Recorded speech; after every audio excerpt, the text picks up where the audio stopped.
Bonsoir à tous, soyez les bienvenus dans C'est votre emploi, l'émission de BFM Marseille-Provence consacrée à l'actualité de l'emploi dans notre département. Aujourd'hui, on va parler du secteur du soin avec notre invitée Véronique Léon. Bonsoir. Bonsoir. Vous êtes la directrice générale d'Interfed Santé Sociale. Vous allez tout nous dire dans un instant sur les postes à pourvoir justement dans ce domaine. À mes côtés, comme chaque mercredi, c'est Alexia Delavara. Bonsoir Alexia. Bonsoir Sophie. On va commencer avec toi. Tu vas nous donner 3 offres d'emploi concrètes à pourvoir donc dans le département. Première offre, Alexia. Première offre, on va sur Marseille avec un poste en CDI à pourvoir pour le groupe Covea, un poste d'inspecteur de vie et patrimoine. L'émission pour ce poste, ce sera d'accompagner les collaborateurs en interne de l'entreprise MMA, de développer commercialement les agences en proposant des actions à mettre en œuvre. Pour ce poste, il est demandé un profil assez expérimenté, avec une expérience de 4 à 5 ans, et puis avec un diplôme Bac+3, Bac+4.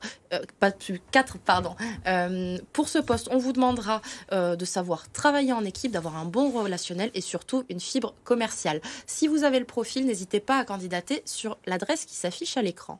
Deuxième offre, et là on va parler d'alternance, c'est le sujet du jour, et c'est EDF qui recherche un technicien ou une technicienne de maintenance en exploitation industrielle. Le poste est à pourvoir sur Aix-en-Provence. On vous demande comme mission des diagnostics électriques, mécaniques, thermique et hydraulique. Vous préparez un diplôme de licence pro maintenance industrielle et vous êtes proactif, curieux, vous aimez travailler en équipe, vous cherchez encore une alternance, rendez-vous sur le site internet qui s'affiche à l'écran. Et puis une dernière offre, Sophie, cette semaine, et c'est un poste en CDD à pouvoir sur Arles, et c'est Leclerc qui recherche un comptable fournisseur pour les achats, les missions, la vérification des factures, la gestion des échéances de paiement, mais également de la classification de dossiers sur les opérations commerciales. Si vous êtes en recherche d'un poste et que vous avez déjà une première expérience en comptabilité, rendez-vous sur le site internet qui s'affiche à l'écran pour proposer CV, lettre de motivation.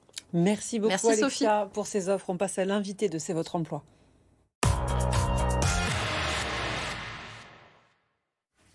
Véronique Léon, vous êtes donc la directrice générale d'Interfed Santé Sociale. C'est une association qui regroupe toutes les branches professionnelles du champ hospitalier.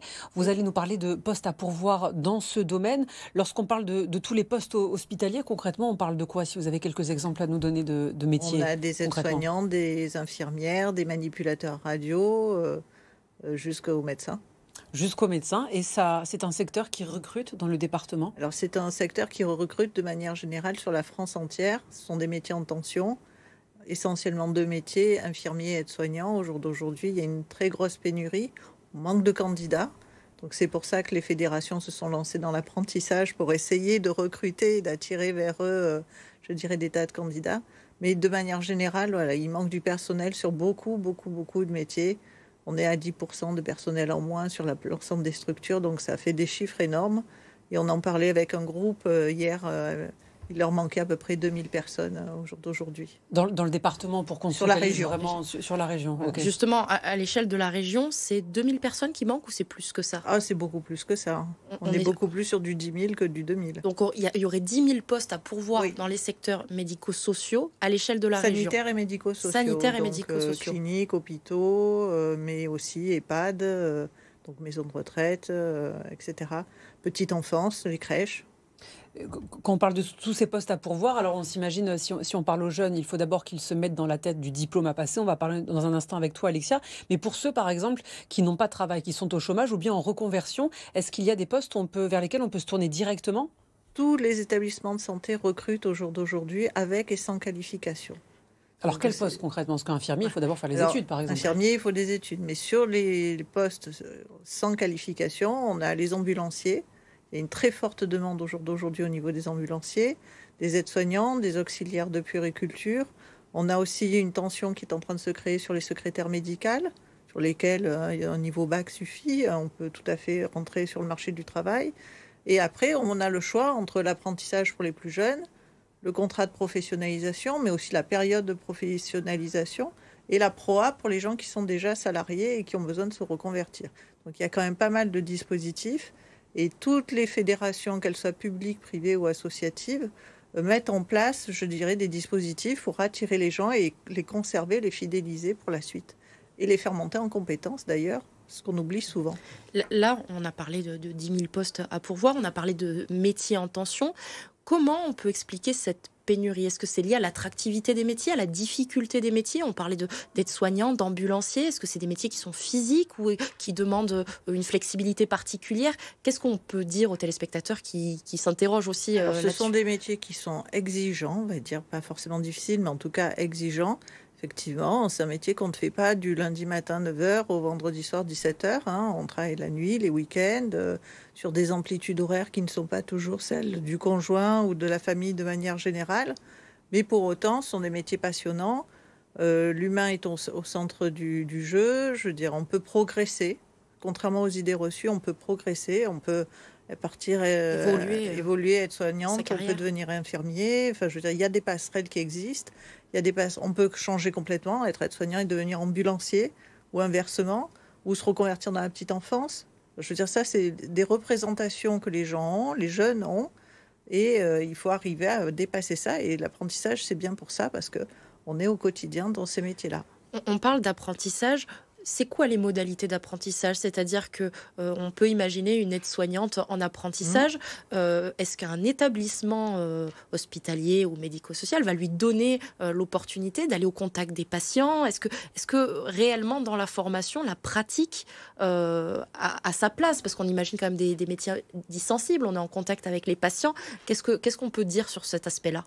Ils sont extrêmement accompagnés. Qui dit apprentissage dit maître d'apprentissage, donc il y a forcément un tuteur, on les accompagne.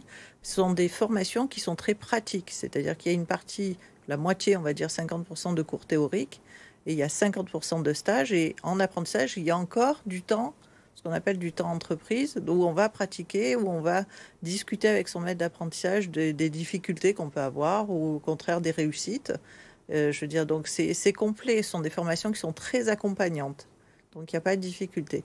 Maintenant, dans ces cas-là, il faut venir au CFA, se préinscrire chez nous et on vous accompagne jusqu'à la signature d'un contrat d'apprentissage. Dernière question, Alexia. Justement, pour tous ceux qui regardent et qui sont en train de faire leur choix pour l'an prochain, comment on vous contacte? Où est-ce qu'on vient vous rencontrer? Alors, on nous contacte sur Internet, c'est plus simple, c'est la génération. Donc, sur le site, c'est cerfa.fr, cerfah.fr. Et on a des portes ouvertes le 18 mars prochain, de 9h à 15h. Et on vous attend au 9 boulevard de Louvain, à côté de l'hôpital Saint-Joseph. Parfait. Et vous le voyez juste en dessous, donc l'adresse mail qui apparaît pour écrire pour toutes vos questions. Merci beaucoup, Véronique Léon, d'avoir été notre invitée. Vous restez avec nous parce qu'Alexia va vous présenter les rendez-vous de l'emploi à ne pas manquer dans les prochains jours.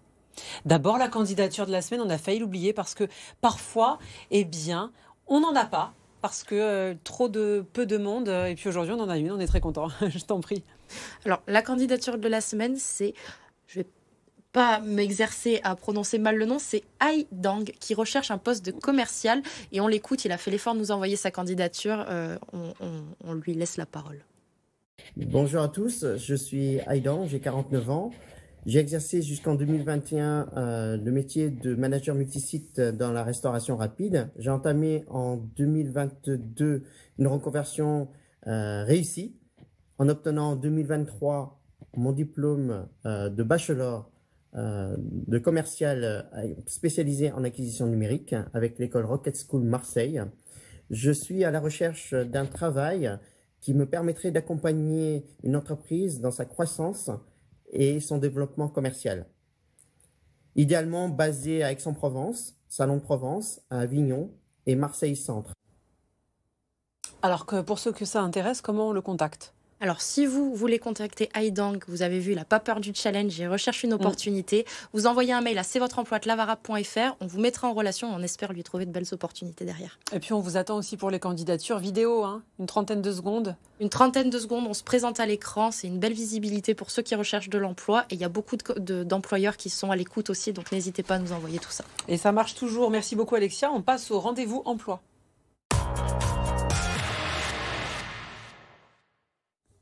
Dans le monde de l'emploi, qu'est-ce qui nous attend dans ces prochains jours ? Alors, il nous attend plein de choses chaque semaine et on commence avec un rendez-vous dès demain. proposé par la Cité des métiers à Marseille. C'est un rendez-vous en visioconférence de 10h à midi. Vous n'avez même pas besoin de vous déplacer. C'est un rendez-vous qui s'appelle Se former pour évoluer. Ça vous permet d'avoir plein de renseignements sur l'évolution professionnelle et des conseils. Donc si vous avez un petit créneau demain et que vous êtes en recherche de nouvelles opportunités, rendez-vous directement sur le site internet de la Cité des métiers pour vous inscrire. Deuxième rendez-vous, et cette fois c'est lundi 20 février. C'est un job dating qui est organisé par le Pôle emploi d'Aubagne sur des métiers industriels et notamment le métier d'assembleur-monteur. Il est prévu au programme de ce rendez-vous qui a lieu en matinée de rencontrer l'entreprise qui va vous parler de ces postes-là et de vous parler de toute la technicité, de toutes les attentes autour de ce métier. Donc rendez-vous sur le site internet de Pôle emploi qui s'affiche à l'écran si vous êtes intéressé. Et enfin, dernier rendez-vous, mais c'est des entretiens et des ateliers de simulation aux entretiens sur les métiers du marketing, de la communication et de la création graphique et design. C'est des métiers qui sont très recherchés. Donc si vous êtes en recherche actuellement, n'hésitez pas à vous rendre le mercredi 22 février au campus Ex-Innov pour avoir un certain nombre d'informations et notamment vous entraîner aux entretiens d'embauche. Rendez-vous sur le site internet qui s'affiche à l'écran pour s'inscrire. Merci beaucoup Alexia. Merci Sophie. Merci à vous Véronique Léon, directrice générale d'Interfed Santé Sociale, d'avoir été l'invitée de C'est votre emploi. Vous restez avec nous, à tout de suite.